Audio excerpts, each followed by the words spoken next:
ఆధ్యా TV నేను మీ స్వర్ణ. ప్రస్తుతం మనతో పాటు ఉన్నారు సీనియర్ జర్నలిస్ట్ సినీ విశ్లేషకులు ఎమ్మంది రామారావు గారు. నమస్తే అండి రామారావు. నమస్తే. రెండు తెలుగు రాష్ట్రాలలోనూ ప్రస్తుతం టీడీపీ పుంజుకోవాల్సిన అవసరం కనిపిస్తోంది. రైట్, తెలంగాణలో ఆల్మోస్ట్ కథం అనుకున్నారు, బట్ ఖమ్మం సభ తర్వాత టీడీపీ బతికే ఉంది అని చాలా మంది మాట్లాడుకున్నారు. ప్రస్తుతం చూడొచ్చు లోకేష్ రథయాత్రతో సిద్ధంగా ఉన్నారు. మీరేం చెప్తారు? ఇది అంటే ఆల్రెడీ తెలుగుదేశం బాగా పుంజుకుంది. తెలుగుదేశం సభలకి, చంద్రబాబు నాయుడు తాలూకు సభలకి విపరీతంగా జనం వస్తున్నారు అన్నమాట. ఆ తొక్కిసలాటలో చనిపోయారని అనుకున్నారు, బట్ వారు చనిపోయే వెనక కూడా ఒక కథ ఉందని తర్వాత తెలిసింది. ఏదేమైనా సరే అంతగా జనం వస్తున్నారు అంటే కంట్రోల్ చేయలేనటువంటి పరిస్థితిలో ఉండేలాగా జనాలు వస్తున్నారు. ఎటువంటి జన సమీకరణ చేపట్టకుండానే జనం తండోపతండాలుగా వచ్చేసారు. అవునవును. అందువల్ల లోకేష్ పాదయాత్ర అనివార్యం, చారిత్రాత్మక నిర్ణయం. జనరల్గా రాజకీయ నాయకులు ప్రజల్లోకి మమేకమైపోవాలి అంటే, ప్రజలందరినీ తమ వైపు తిప్పుకోవాలి అంటే పాదయాత్రే ది బెస్ట్ ఆప్షన్ అని అందరూ గమనించారు. అవును. సో ఎవరికి వాళ్ళు పాదయాత్ర చేస్తూనో బస్సు యాత్ర చేస్తూనో ప్రజల్లోకి దూసుకుపోతున్నారు. మరి ఈ టైంలో లోకేష్ రథయాత్ర చేపట్టడం ఎంతవరకు కలిసి వస్తుంది అనుకోవచ్చు? అంటే పాదయాత్ర చేయడం అన్నది మహాత్మా గాంధీ దగ్గర నుంచి ప్రారంభమైంది మనకి పాదయాత్ర. అంటే పాదయాత్ర చాలా గణనీయమైన మార్పును తీసుకొస్తుంది. అయితే ఇప్పుడు ఏంటంటే పాదయాత్ర పరిపాటి అయిపోయింది. ఎవరు పడితే వాళ్ళే పాదయాత్ర చేసేస్తున్నారు. కొంత దూరం కారులోను, కొంత దూరం వ్యాన్లోను నడుచుకుంటూ వీళ్ళు మొత్తానికి 2,000 కిలోమీటర్లు పాదయాత్ర చేసామని పబ్లిసిటీ చేసుకుంటున్నారు. అయితే అఫ్కోర్స్ తెలుగుదేశం వాళ్ళు అలా చేయరు.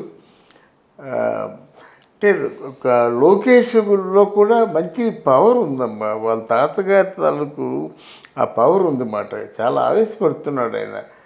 అంటే ప్రజలు జరుగుతున్నటువంటి అన్యాయాన్ని చూసి చాలా ఆవేశపడుతున్నాడు ఆయన.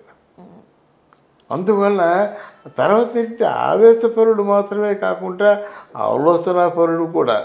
అసలు మీ అకౌంట్లో డబ్బులు వేయాలనేటువంటి సూచన చేసింది మొట్టమొదటిసారిగా లోకేషే.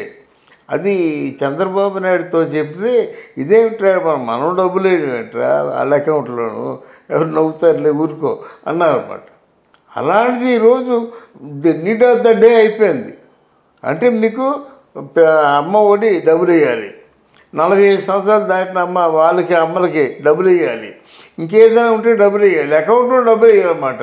అంటే ఏమిటి, మార్పిడి సాధనం ఏదైనా ఉందంటే ఆ మార్పిడి సాధనం డబ్బులు వేయడమే. వాళ్ళ అకౌంట్లో డబ్బులు వేస్తే మామూలుగా మోడీ గారి దయ వలన ఏంటంటే అకౌంట్ 0 బ్యాలెన్స్తో అకౌంట్స్ ఓపెన్ చేశారు కదా. అదొక అంటే పేదవాళ్ళందరూ కూడా డబ్బులు లేకుండా 0 మా పేరుని అకౌంట్ ఓపెన్ చేయండి అంటే డబ్బులు ఇవ్వకుండా అకౌంట్ ఓపెన్ చేశారు. ఆ అకౌంట్ నెంబరు, ఆధార్ కార్డు ఇచ్చేసినట్టయితే వాళ్ళు డబ్బులు పడిపోతాయి అన్నమాట కూడా. అందువల్ల లోకేష్ బాబుని తక్కువగా అంచనా వేయడానికి వీల్లేదు. తెలివైనవాడు, చాకచక్యం ఉన్నవాడు కాదంటే అంటే వాగ్దాటి అంతగా లేదు.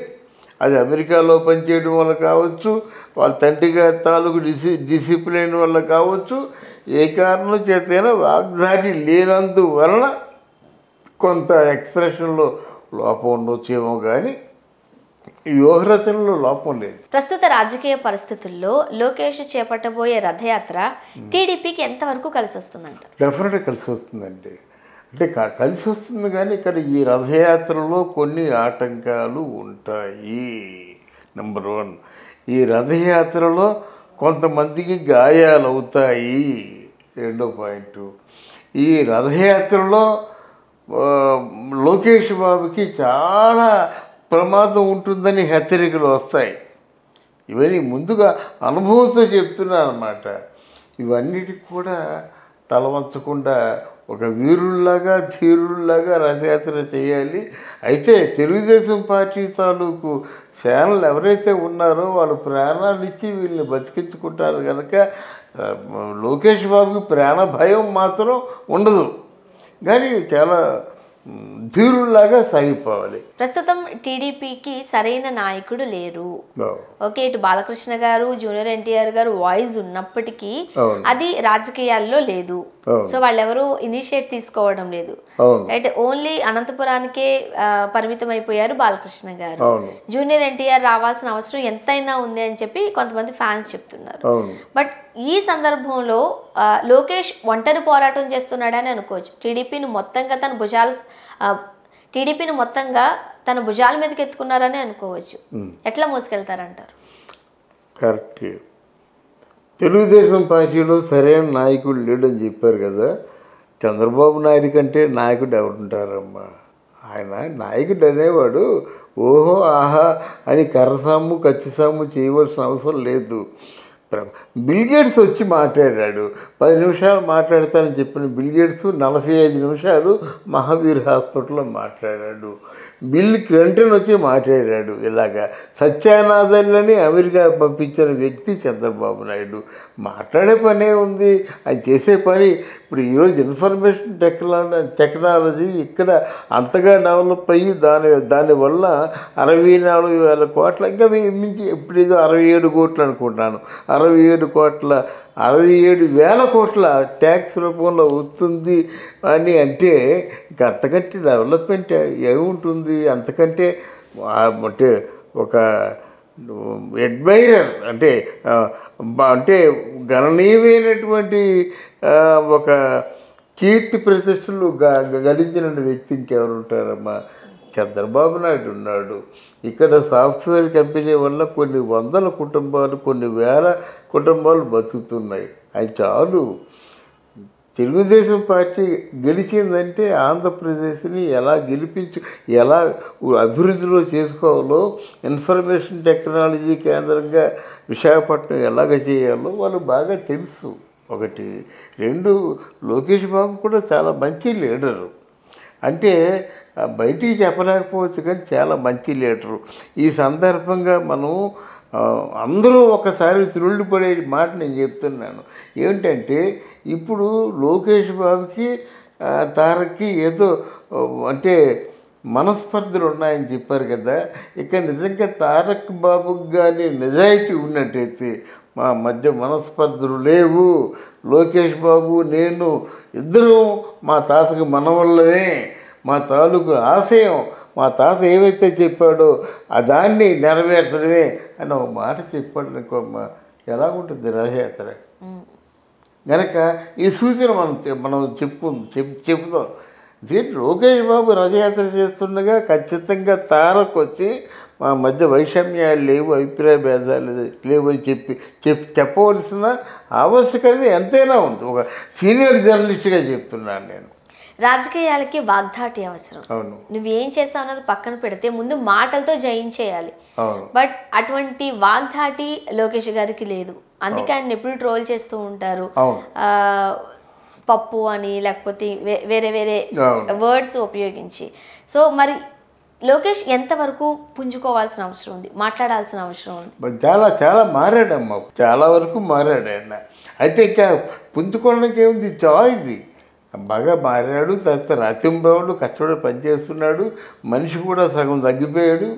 చాలా అంటే ఆయనలో గణనీయమైన మార్పులు వచ్చాయన్నమాట. ఇంకా రావాల్సిన మార్పు ఏంటంటే ఒక బాలకృష్ణ తోడు రావడం, ఒక తారక్ తోడు రావడం, అంటే ఆ తెలుగుదేశం తాలూకు వైభవం కనిపిస్తుందట నేను. అది రైట్. ప్రస్తుతానికి వచ్చే ఎన్నికల్లో ఇటు టీడీపీ అలానే జనసేన రెండు పొత్తు పెట్టుకుని పయనించే అవకాశాలు ఉన్నాయి అనైతే వింటున్నాం మనం. బట్ ఒక క్లారిటీ అయితే రాలేదు రెండు పార్టీల నుంచి. బట్ ఈ టైంలో పవన్ కళ్యాణ్ గారు వారాహి అంటూ, అలానే లోకేష్ గారు రథయాత్రతో, సో రెండు దారులుగా కనిపిస్తున్నాయి. ఒకటే మోటివ్ తో కూడా మనం అనుకోవచ్చు.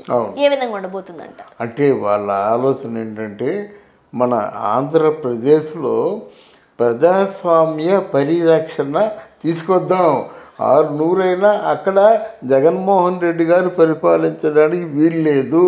ఎందుకంటే ఇప్పటికే ఏమీ లేదు, ఆంధ్రదేశం అడగట్టిపోయింది. రేపొద్దున్న మా ఆంధ్రదేశాన్ని ఏమైనా రక్షించగలుగుతామంటే ఇక్కడ జగన్మోహన్ రెడ్డి గద్దె మీద తెచ్చడమే ఒక మార్గం అనే ఆలోచన మన పవన్ కళ్యాణ్కి ఉంది, మన చంద్రబాబు నాయుడికి ఉంది కనుక వాళ్ళ లక్ష్యం నెరవేరుతుందని మనం కోరుకుందాం. దానికి రథసారథులుగా లోకేష్ బాబు కానీ, తారక్ కానీ వీళ్ళందరూ ఉంటే బాగుంటుంది. బాలయ్య బాబు కానీ ఉంటే ఏమవుద్దంటే వాళ్ళ తాలూకు ఉద్దేశం నిజస్వరూపం దాల్చుతుంది అన్నమాట.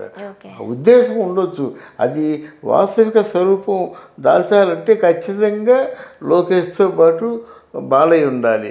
సొంత అల్లుడే కదా. లోకేష్తో పాటు తారక్ ఉండాలి, సొంత మేమ్మామే కదా. అంటే ఉంటే ఏమవుతుందంటే ఒక ఫుల్ ఫామ్ వస్తుందన్నమాట.